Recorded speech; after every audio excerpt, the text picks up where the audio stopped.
Humanistic psychology emerged as a breath of fresh air in the field of psychology. It offered a welcome departure from the sometimes rigid and deterministic views of earlier schools of thought. Instead of focusing on pathology, humanistic psychology chose to shine a light on the positive. This perspective, established by Carl Rogers, emphasizes the importance of subjective experiences and personal meaning. At the core of humanistic psychology lies a fundamental belief in the inherent goodness of human beings. This doesn't mean that people are perfect or incapable of making mistakes. Instead, it suggests that we are born with an innate capacity for empathy, compassion, and love. It proposes that given the right conditions, these qualities can flourish. Hand in hand with the idea of innate goodness is the concept of free will. Humanistic psychology emphasizes that we are not simply pawns in a predetermined game. We have the power to make choices, to shape our own destinies, and to create meaning in our lives. This freedom to choose our own paths is what truly sets us apart and empowers us to live authentically. Of course, with freedom comes responsibility. Humanistic psychology acknowledges that our choices have consequences both for ourselves and for others.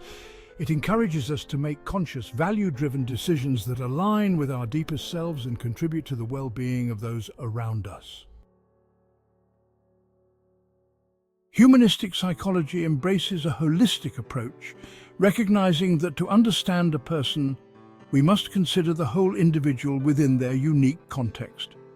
This means taking into account their physical, emotional, social, and spiritual dimensions. It's about recognizing that these aspects are interconnected and influence each other in complex ways.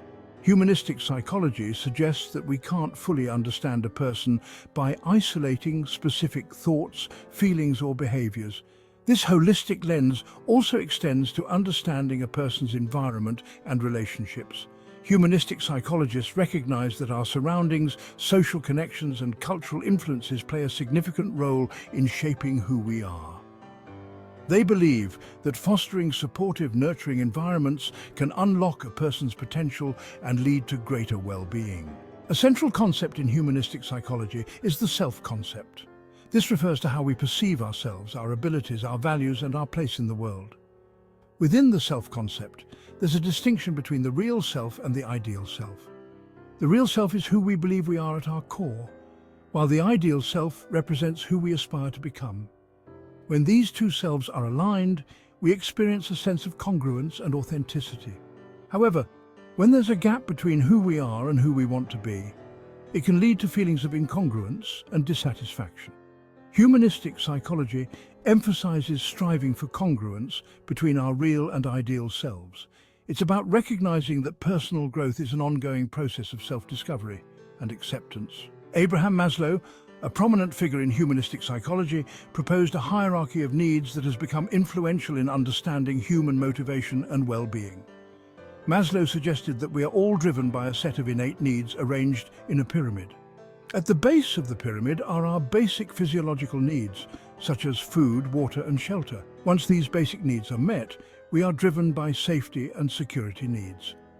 As we move up the pyramid, we encounter social needs for love and belonging, followed by esteem needs for self-respect and recognition. At the very top of the pyramid is self-actualization, which represents the pinnacle of human potential. Maslow described self-actualization as the desire to fulfill our potential, to become the best versions of ourselves, and to live lives filled with purpose, creativity, and meaning.